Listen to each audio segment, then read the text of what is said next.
Coming up in an overwhelmingly positive media day session for the Brooklyn Nets, we zero in on one Cam Thomas and why it may feel oddly familiar when we think about his role with this team in 2023. We dive in next. You are Locked On Nets, your daily Brooklyn Nets podcast. Part of the Locked On Podcast Network, your team every day.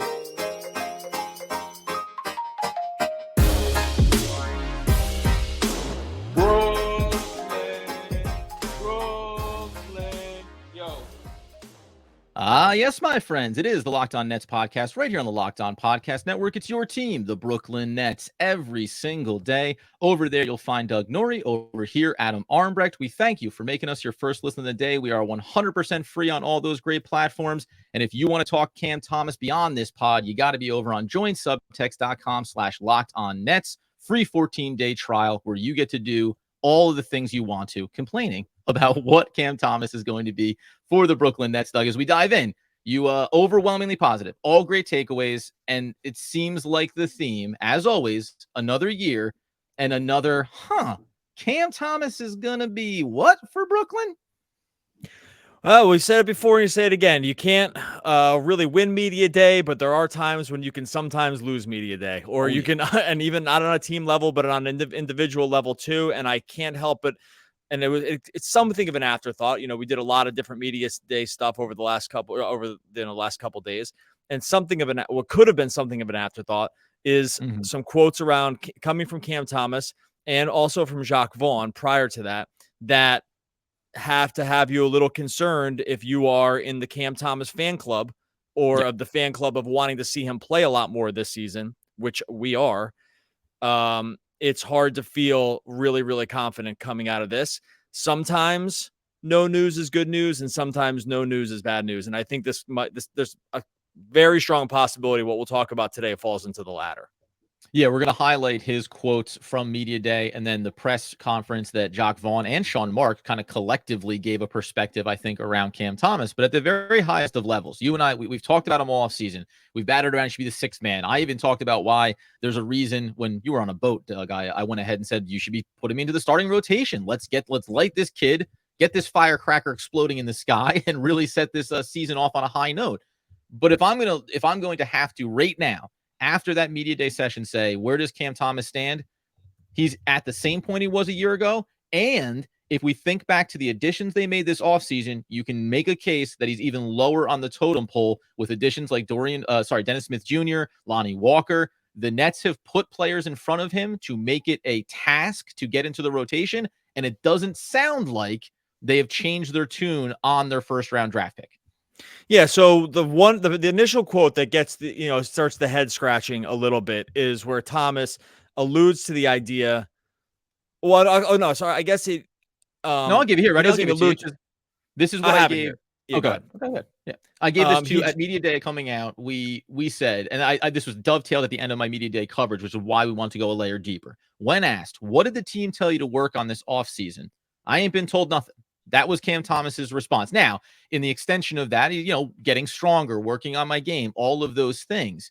But that in and of itself, from a Cam Thomas point outwardly, that is these are fluff. These are the fluff questions. Yeah. And by the way, everybody else at Media Day said, finally having a full off season with Jacque Vaughn, having the full coaching staff, understanding the system, getting on the same page with everybody. Everybody gave all of the vanilla responses to Media Day questions. And that first one from Cam Thomas was like, oh, okay. Seems like there's still that disconnect between player and team.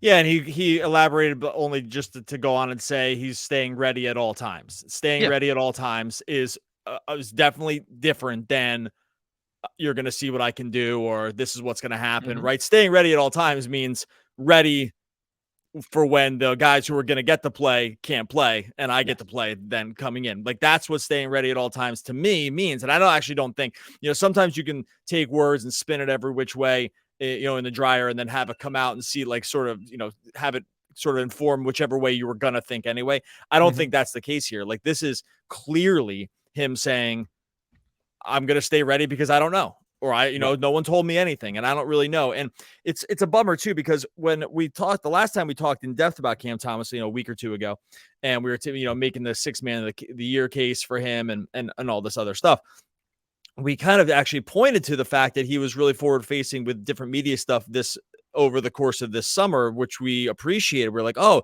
and actually we took that to mean, this is a guy with a lot of confidence. This is a guy who maybe sees an expanding role. This is a guy who's maybe starting to feel like there's a maybe firmer ground under his feet when it comes to his role on the Nets. And then honestly, in like 2 sentences, that gets undone here at Media Day, which is, and I'm going to expand on this in a second on a Jacque Vaughn quote that's not from yesterday, or 2 days ago. Now, when you listen to this, but it still speaks to like the growing concern here. But when it comes to Cam, it's just, you can't read this any other way than we're going to get to training camp, we're going to get to preseason, and we're going to get to the season, and it's going to be, like you said at the top, the exact same thing that we've seen, which is he's just an end of the bench guy that maybe gets to play if the whole team can't play on a given night. And we're going to go into, so what can it look like? Well, what could training camp, what could preseason games involve where Cam Thomas changes the narrative or changes our perspective on it? But to cap off the idea of where it currently stands, remember, again, take Media Day in totality. There are a lot of new faces. Now, I mentioned this yesterday about Spencer Dinwiddie. I think he's a fantastic Media Day interview. I think, he's absolutely epic. But he even referenced it as a lot of the veteran guys, right? The core of this team are the 27 to 30-year-olds. So when we get to preseason, we're going to very quickly see the hierarchy for everybody here.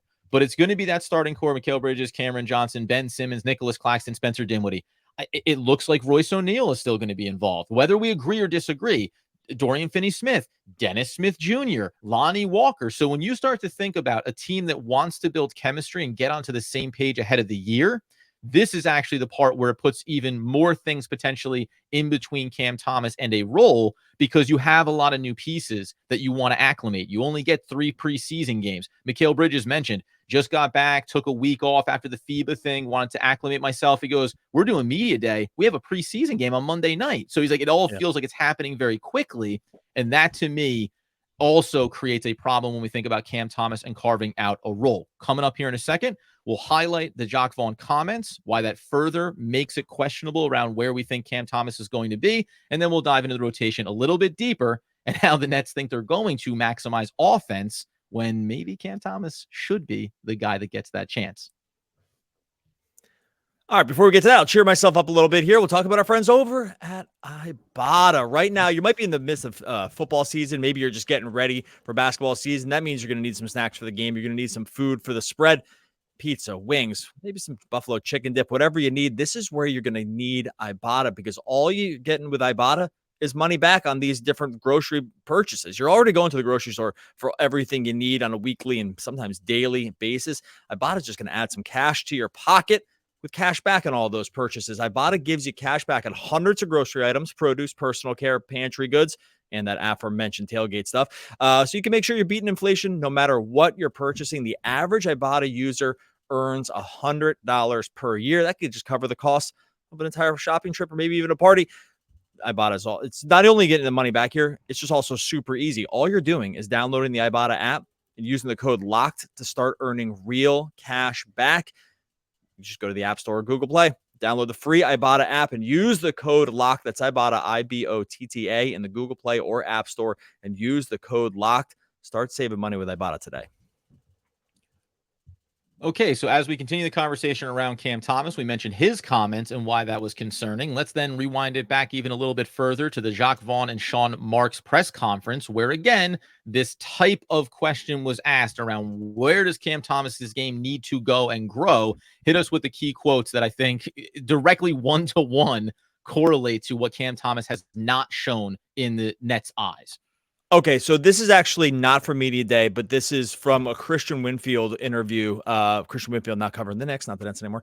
And it was from last week. So someone got on him. Someone was, asking about why Nets press, like the press corps isn't asking more specific questions about Cam Thomas, to which Christian said he had. And I'll read you the quote. So he directly says, this is Christian, says, what about Cam Thomas? Jacque Vaughn. the Ben questions, the Mikal questions, the Cam Thomas questions, they all fit around. You still got to perform. At the end of the day, you're going to be judging their performance, and that's going to garner the minutes. The performances on both ends of the floor, both defensively and offensively. So we want to see growth on both ends of the floor. That's the challenge for every individual that thinks they should be playing. I put the emphasis on should there. At the end of the day, are you doing both things? Are you giving enough on both ends of the floor? That's what everyone will be judged on performance-wise. That's why camp is going to be great, the competitive part of it. Okay, so a couple key things here. One, he does not answer the question, right? So that's one, right? He doesn't. Christian Whitfield saying, I asked the direct question. Good job by Christian. He asked directly and says, what about Cam Thomas? To which Jacque Vaughn gave a non-answer, right? He gave hyperbole and coach speak and completely danced around the subject. That is the same as saying he's not part of the plan, right? Like, to me, like, because there's just an easier way. You mentioned at the beginning with media day, sometimes there's softballs and sometimes there's easy ways to answer questions if the truth is something else. If the truth is he has a role and we're really excited about it, then you would say he has a role and we're really excited about it, or some version of that. When you dance around and say we want to see you be able to play on both sides and we're excited about it, that's you saying like he doesn't have a role and maybe he'll get lucky and maybe we'll see something from him that will change our mind. Because now, that to me reads totally like our mind is made up unless something crazy happens with him different than what's been happening already, right? Is that how you read it? I read it that it's just like coach speaking. It's a non-answer. Yeah, and there's no and what it's telling you is we haven't learned anything. And by the way, you want to say that it was the off season and players go away from the team, right? Okay, great. We haven't learned anything new from Cam Thomas that tells us that we want to go in this direction with him, that we want him to have a role. Can training camp and preseason change that? I guess in theory. But like when you talk about the offseason, you hear guys getting together and working out with one another. You hear players coming back to the facility and getting around Brooklyn earlier. You, again, would think that you may hear from the organization, from Jacque Vaughn, that we really love what we've seen from Cam Thomas this offseason, right? In the same way, I'll relate it back to Ben Simmons, which, by the way, I do think there is something if we want to go on both sides of this. We talked about how when you hear that Ben Simmons and Jacque Vaughn like didn't really know each other and weren't really on the same page, and they finally got on that this offseason, we said how, hey, that's a little concerning from a Nets team perspective and coaching perspective. Likewise with Cam Thomas, this tells me that you went out, as you should with Ben Simmons, to get on the same page as he gets healthy. Why didn't you go and get on the same page with Cam Thomas this offseason, your first-round pick that could represent a 20-plus point scorer on a night-in, night-out basis for your team? It doesn't sound like that was a part of the offseason agenda, which means that they have him so set far away from having a consistent role that they're actually willing to say, along with the moves they made in the offseason, yeah, come into camp, come into preseason. If we see something dramatically different, then we'll have that discussion. But as it stands right now, you can't go into the season with any other opinion that it's going to take him time. And it's going to probably take opportunities when a team is getting blown out or we're blowing out a team. I'll go on positive and negative. And when he comes into the game, he shows you the both ends of the floor, right? Because he can come in and give you 40. That does not move the needle with Jacque Vaughn and this coaching staff. Yeah, and by the way, just a side note of that, I'm not fully convinced that Ben Simmons and Jacque Vaughn are on the same page here. This is a different subject for a different day. There were some curious kind of things that came up on that along those lines too. Not as eyebrow raising as the Cam Thomas piece, for sure, but I was like, ooh, that's alarm going off here. I was like, good. Yeah, for a brief moment, I will say, right, all the positivity. We can take a little sidestep onto Ben Simmons here since I was soloing around the media session for schedule reasons. When Ben Simmons, they asked him about what his role was, he's like, point guard. And he extended it and went on to say, like, and obviously there's other aspects that come to that, helping out on both ends of the floor, et cetera, et cetera. When Jacque Vaughn, though, just from a team level talks about it, and Ben Simmons specifically, it's like, and then obviously the rebounding got to be a big part of that. Like, there is this thing where Jacque Vaughn is still saying, well, last year he wasn't healthy, and I had to understand that, and we came back onto the same page. But now we're saying he is healthy. So now when I say I want him to do certain things for me, I can have an expectation and judge him accordingly. So there's something going on here in terms of what Ben Simmons wants his role to be versus what's going to be required just when you look at the construct of this roster. And maybe all this is just to say, hey, we're going into training camp and we have what's considered to be probably like a pretty deep roster, right? And with only very firm roles in place, right? Like Bridges, Cameron Johnson, and Claxton. I would say like those three guys have their roles cemented as far as I'm concerned, right? That's like, it's hard to imagine those three guys, their roles changing at all. But after that, maybe you say to yourself, maybe we don't really know, right? Like we aren't really sure. And because no one's so good or worth so much money or signed long-term, or we know we want to bring him back or whatever. After that, maybe there's so many questions that arise after those three that there's a world where you don't want to give firm answers around guys because you do want them kind of fighting, right? Like, and for a variety of different reasons. So maybe there's like let's not instill complacency early, and instead let's make this something of a dogfight around. And honestly, I don't think you ever need to worry about guys like Bridges or Cam Johnson, or even, Claxton, but he seems so dialed in and pissed off that in a good way that I'm actually not worried about that at all. But dude, maybe there is a part count to bring his blood back down when asked about like last season. Oh, we'll do a whole episode on Claxton here. He gave awesome quotes around some of the defense of the year stuff. And he's right. Everything he said was correct, by the way. But anyway, so I wonder too, if there's like a sort of an organizational protocol to say, look, no one here is some kind of superstar. And no one here is really, we're not positive anyone here is part of the long-term future. And maybe there are some people that are reclamation projects, and maybe there are some people that need to fight for their spots. And maybe everyone after those three guys exists in that world, and you don't want to give definitive answers around them. It doesn't mean they have roles, but like maybe this is like a real training camp fight and they're not totally sure. I think that's reasonable too. Maybe the same way that we've talked about this and say, are we sure what's going to happen here? Maybe we just need to see these first preseason games so we can kind of get a handle. They might be feeling something of the same way just because of the nature of the makeup of this roster. And I will say, because coming up here in a second, we'll talk about the roster, the depth, and really just the contracts for all of these guys. And to Doug's point, how could we potentially see a shakeup when we get into training camp in these preseason games? But Sean Marks also had said in that same joint press conference with Jacque Vaughn, we're excited about some of the young players we brought in. We'll always be ready to explore moves, bringing players in, different options we have to improve our team, which does speak to the flexibility. So let's talk about, is Cam Thomas officially the odd man out? Who are the other players ahead of him in this hierarchy? And what could be some of the shakeups we see specifically in the backcourt in just 1 second? All right, wrapping up the Locked On Nets podcast episode, talking about who else? Cam Thomas and the never changing narrative around him as we enter another season. Worth noting that when you go over, remember, the Brooklyn Nets exercised the club option for him for 23-24. They have a club option for 24-25. We'll see. The cost on that is not significant. It's only $4 million. But that leads us into this aspect of it. We know that Spencer Dinwiddie is on an expiring contract. We know that after next season, you can get completely off the books on Ben Simmons if you need to. You bring in a Lonnie Walker, you bring in a Dennis Smith Jr. All of these guys, to your point there, get into camp.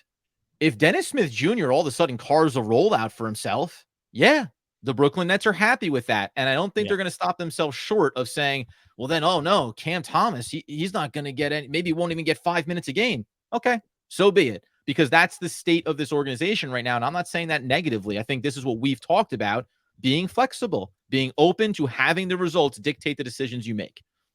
Yeah, and by the way, we can go all the way down the roster with these names too. The entire roster is this group of guys, because the thing is, they have the one kind of player they have outside of the three guys I think that we talked about. They have two types of players in the roster right now.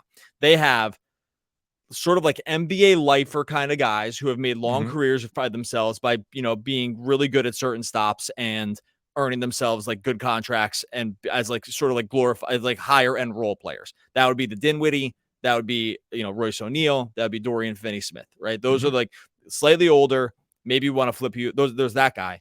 Then there's the three other dudes I mentioned before. And then there's a bunch of, let's see what we have, right? Like, and maybe there's, 8 of those guys. And if we hit on 2 of them, we have to feel pretty good about it. Yep.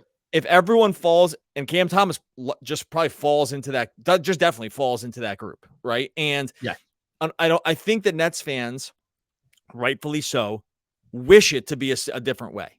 The great wish is he's young. He's shown amazing flashes.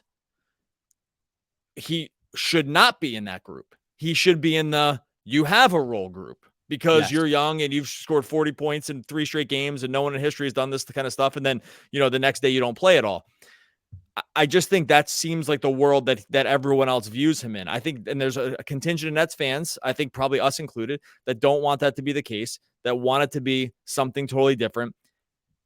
And we are just in year, 3, going into year 3 of this now, where it's just not different. It just, he just is in that group until something drastic changes. And the hard part too, for fans, I think specifically, is if we want to read the one thing, if what Vaughn's saying is like, yeah, you're good on offense, but you don't play defense. Like if I'm summing that up, right? Like that is always going to be the hardest thing for fans to probably grasp, because defensive value is much less tangible and in your face than just being a human bucket. And you can be horrible on defense and play your way out of rotations. It doesn't often happen that way when you're so good at scoring, but it's always going to be harder for fans to see this if that's what Vaughn and company are actually looking at. Yeah, it's a good point of reference too, because and this is why we appreciate everyone being in on our YouTube discussions and getting on the chat. There were fans that were asking, go point out where Cam Thomas was so terrible and getting cooked on ball defensively last year. And I think this is where you point out it's multiple. Not only this is because of how good defensively we think this team can be. When Cam Thomas is on the floor, he's going to get called out on switches, like a Patty Mills would get called out, like a Joe Harris would get called out, because you're the worst of what's on the floor. But also, it's not just about the on ball. It's about the totality of defense, being aware of what your responsibilities are away from your assignment, away from your one-on-one defensive look. And I actually think that's probably more what Jacque Vaughn and the coaching staff is speaking to. It's not that, hey, listen, give the effort. That's fine. I remember talking last year about how I thought Cam Thomas had done an incrementally better job of keeping himself between the player and the basket. Okay, great. That's a little box. But are you aware of where your teammates are? Are you ready on the switches? Are you fighting over screens when you're supposed to, under when you're supposed to, right? Passing off the assignments, all the little details. To your point about, hey, man, when I see a guy drive downhill, get at the bucket, take a foul, go to the line and knock down 2, I know what that is. That's offensive production. That's a player that can score. It's far more intricate on the other end. And by the way, even offensively, it's intricate. When you're not on the ball, what is your responsibility? Is Cam Thomas doing the things he needs to provide floor spacing and opportunities for other players even on that end? So again, do we, as you said, do we both agree that he should be playing? Yes. Can I get answers if Jacque Vaughn ever gave more detailed ones about the aspects of his game that are not where they need to be? I think he could. I think they could spell it out in a very finite way. And maybe they've done that behind closed doors with Cam Thomas, which would only make it more concerning when there seems to be this disconnect when you get to media day and say, nope, nothing in particular.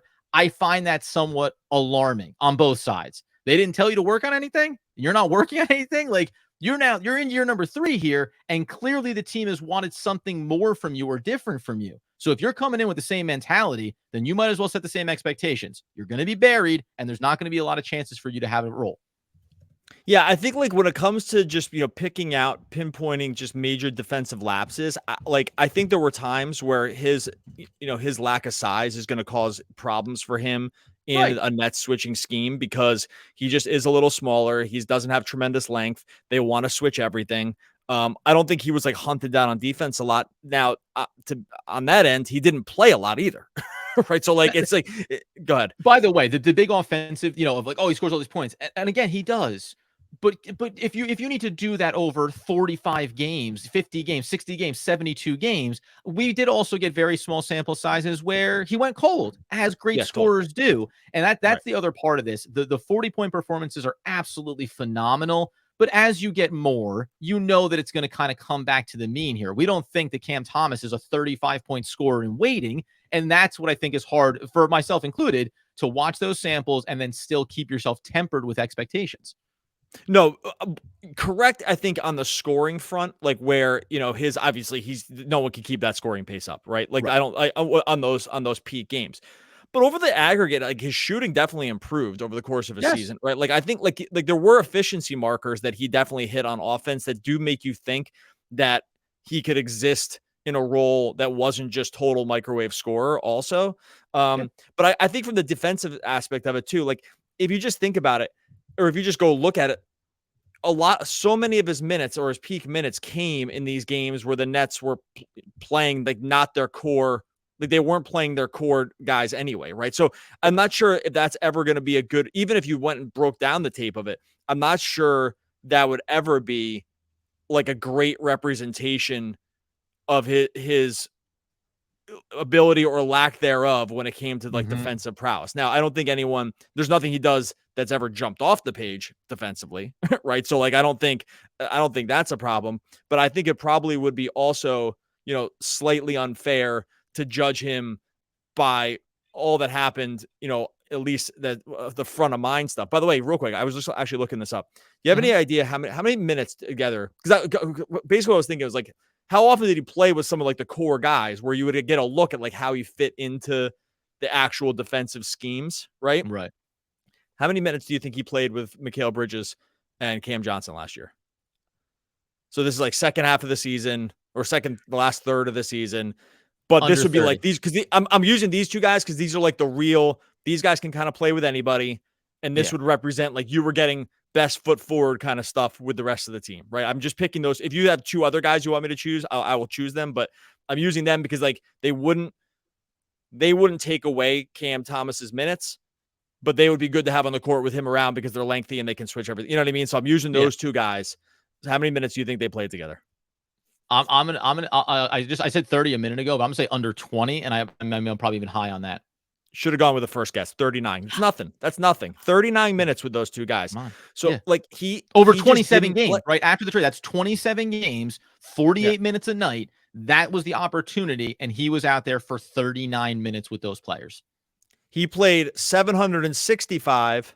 Oh, okay. Sorry, this is going to get wrong here because it's over the whole season. Anyway, I'm not going to use that one. I'm wrong about this for the second one, but regardless, the first thing stands. He played 39 total minutes. How about this? Ready? Here's a great crystallizer. Out of 296 possible minutes that he could have played with Mikal Bridges and Cameron Johnson, he played 39. That's 27 games, 48 minutes a night. Well, that math doesn't sound right. That's not enough. 48 minutes a night times 27 games is how many? It's 48. This is good. This is good podcasting. Times 27 games. That's 1,300 minutes. 1,296. Oh, 1,296. I thought you said 296. I was like, no. It's 1,200, almost 1,300 minutes. He played 39 with those guys. Exactly. So there's just which means the team didn't care to figure out if you had 27 games and 1,300 minutes to see if he could fit with them, and you didn't bother exploring that last year. Which, by the way, isn't news. We all got pissed off about it because he didn't play. Like we all knew this. Like we all knew the number was low because we all knew because we spent hours talking about how he doesn't play. So we knew the number was going to be low. But just in terms of like, I guess the overall point is like we haven't had a good representation of how he fits into like the overall team scheme. I don't think just because he's not playing with the guys who get to play every night ever. When he gets to play, he gets to play with all the backups. And all those minutes that like Patty Mills ran out there last year and stuff like that, like these are all minutes they just shouldn't have gone. Like it's just been mismanaged unless you just don't care and you don't want to play him, which it doesn't seem to be the case.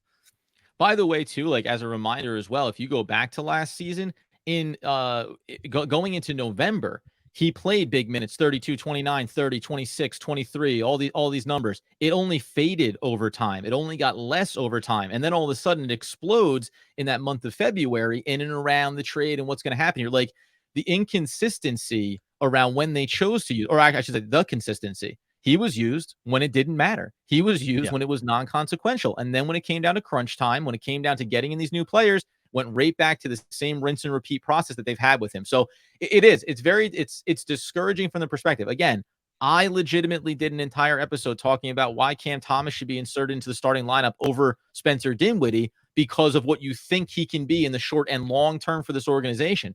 It's not going to be the case. Like, maybe we'll be talking about him in the same boat as Royce O'Neal, Dorian Finney-Smith, and Spencer Dinwiddie come deadline. Should the Nets be looking for trade partners for Cam Thomas to make sure they maximize value before these contracts run out? Yeah, you're right. That you summed up perfectly. It's not going to be the case. It's not happening. Like it's as with everything with the Nets, I now need to see it to fully believe it. Like you cannot tell yourself a story where this is like, you can feel super great about this and happy to be wrong. Like, I would love to be wrong about this, but it seems like the writing on the wall that it's not going to be the case. All right, we're going to get out of here. Make sure you join subtext.com/locked-on-Nets. Join the Nets conversation with Adam and I every single day. Let's just grind this thing down to a nub, baby. Like, we're just talking Nets all day. You can do it with us every single day, all day long. Join subtext.com/locked-on-Nets. And including, by the way, upcoming episode teaser here, Dariq Whitehead, Jacque Vaughn, and Sean Marks said he will play this year. Ooh, that's spicy. You're going to want to be a part of that. And a good reminder that seeing is believing, and believing is knowing, and knowing beats unknowing the unknown. That's Philip Roth. Figure that one out. Oh, one of the all-time great poets. We'll be back again tomorrow talking more Brooklyn Nets basketball. Basketball. Cam Thomas trade basketball.